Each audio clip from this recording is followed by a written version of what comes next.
So let's talk about another notorious source of toxicity and chronic inflammation, and that is root canal, root canals. So when I came out of dental school, I actually thought root canal was, really a good thing. It was developed. Modern endodontics became basically, it was developed after the end of World War II. Originally, they were experimenting with using formaldehyde in the tooth. So root canal, everyone should understand what a root canal is, right? We go into a tooth, we remove the vital pulp, and we go into the canals that are in the roots, root canals, and we clean them out. We put an inert material. Now it's gutta percha, but originally they were experimenting with something called Sargenti paste, which was like a formaldehyde. People got really sick very quickly. Now people get sick, but it is a slow, progressive, depending on them. By the way, there was a movie, I don't know if I have a picture here, as a movie on Netflix called Root Cause. That was about someone's experience having a root canal and the mysterious illnesses that he was experiencing, everything from impotence to fatigue and all these other things, and the crazy road he went on until somebody said, "Hey, that could be coming from your root canal." And the American Association of Endodontists, the root canal organization, went wild and filed a class action lawsuit saying it was putting fear into and misleading the public, and that root canals are safe and all this other jazz. And the reality is 100% of root canal teeth, 100% release endotoxins, which are bacterial and bacterial byproducts. 100% of endodontically treated teeth, have been shown to cause some level of inflammation. And here, if you had a deep cavity like this second picture and you had an abscess here, root canal was believed to clean this out, and then this heals. And we do see, because the source of the infection is coming inside the tooth. But what we have learned in research that's been done is that you can't sterilize the tooth. There are thousands of these dental tubules that can trap bacteria that can't be cleaned out by debridement of the root canal. And so you trap these bacteria, many of them become super pathogens, really super bugs, and they can do a lot of harm if it is not cleaned up or removed. There was a colleague of mine, Dr. Stuart Nunnally, down in Texas, did a meta-analysis of women with breast cancer. And so he was looking at root canals on the breast cancer meridian. And it doesn't mean that the infection from the root canal goes on the meridian and goes to the breast. But what we realize is that our immune system is not just biologic, it's energetic. There is a field. It's like Star Trek, when the shield is up and the Klingons fire a missile, it bounces off. But when the shield's down, it takes a hit. And so that Klingon could be a cancer cell in our body. We're fighting cancer every day.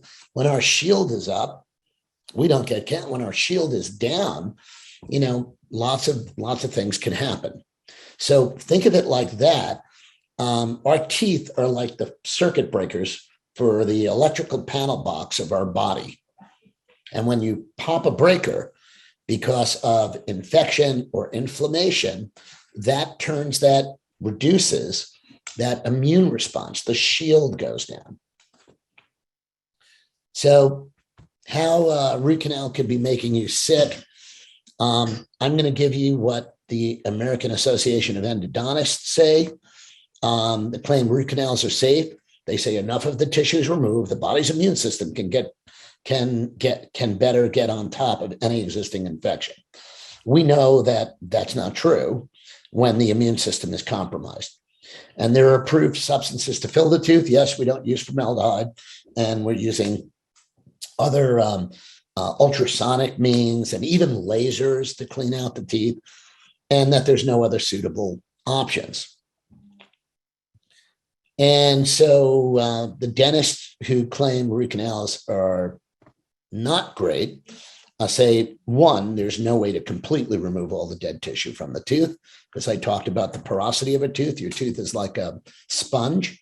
There's no way to sterilize the tooth, thus leaving bacteria in the tooth.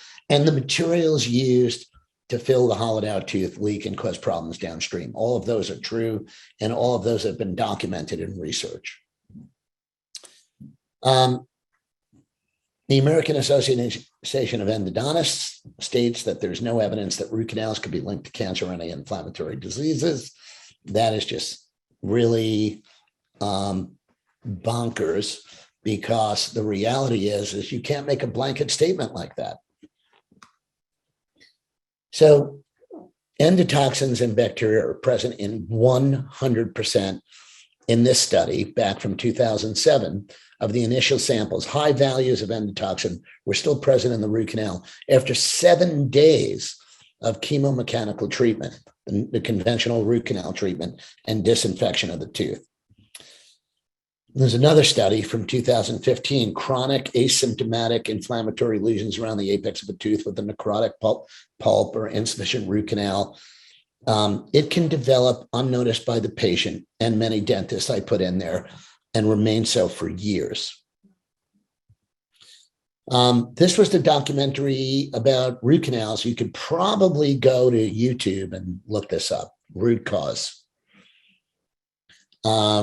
This got pulled because just so everyone knows, there are 25 million root canals done by dentists in the United States a year, 40 million globally.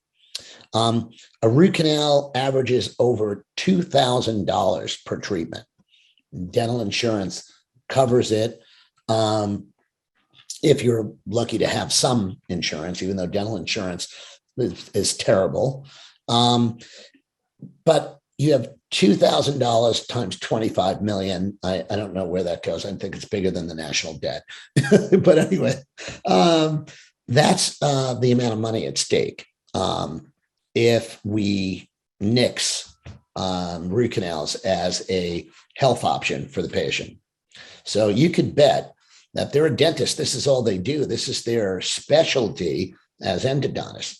I call them, and I have some dear friends, and I feel terrible, but I call them I call them the undertakers in the dental profession. The undertakers of the teeth, right? They're embalming teeth, keeping them in your head. Root canal is the only procedure where we keep something dead inside you. We don't do root canals on bones, on the gallbladder, on your appendix. Yeah, this is, I've really kind of changed my opinion, and considerably, whereas I look very warily at chronic root canals. And the way we're able to see infection around root canals much more effectively is by 3D cone beam. A two-dimensional X-ray does not show it. But we can see areas of inflammation and infection around root canal more easily with a 3D cone beam. So these are the paths of infection inside or outside of the root canals. And this is a histological slide showing inflammation. Most dentists would look at these X-rays on the left and say, wow, that root canal looks good. It's filled perfectly. There's really an art to doing this, by the way. Just like there's an art to embalming a body, there's an art to doing this. I often laugh because when a root canal is first done, it seems totally benign and fine. And then 10 years down the road, and I remembered, in my family, big Italian family, and there was a family undertaker, and there'd be an aunt who died, and she'd be laid out and awake, and everybody would be saying, oh, she looks like she's sleeping. She's beautiful. And I kept thinking as a teenager, well, I wonder what she looks like if you dig her up in 10 years, and that's kind of like a root canal. So inflammation, the accumulation of cholesterol crystals. This is another interesting phenomenon. These cholesterol crystals in the form of clefts are found in and they cause a foreign body reaction. Again, this is a foreign body reaction, and it's a source of inflammation. These cholesterol crystals come from red blood cells disintegrating. And so what does it look like when you take out a diseased root canal? It's that tooth on the right. Sorry, I hope no one's eating.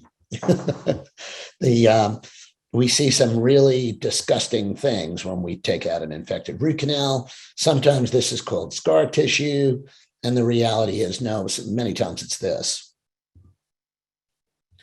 So this is probably the most gross thing that was ever developed in dentistry. These are root canals that are failing, where the teeth are disintegrating.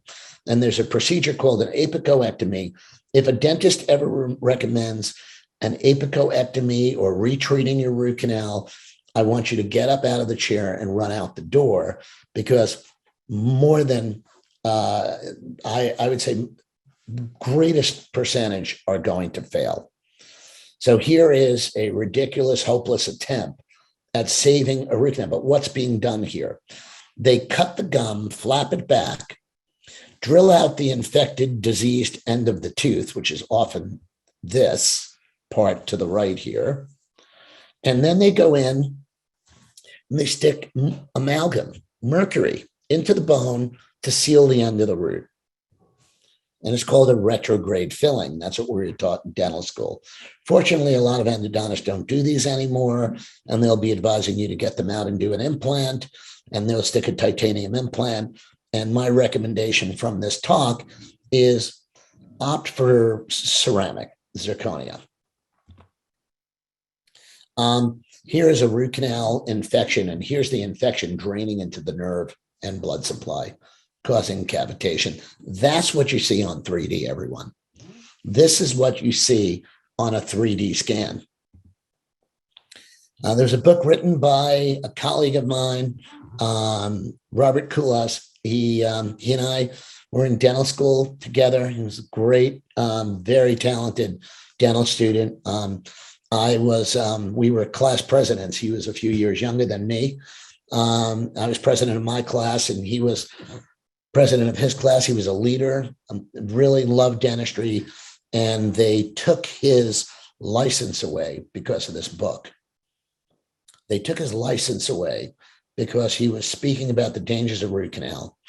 And with arthritis, heart disease, neurodegenerative disease, digestive disorders, mental disorders, and cancer.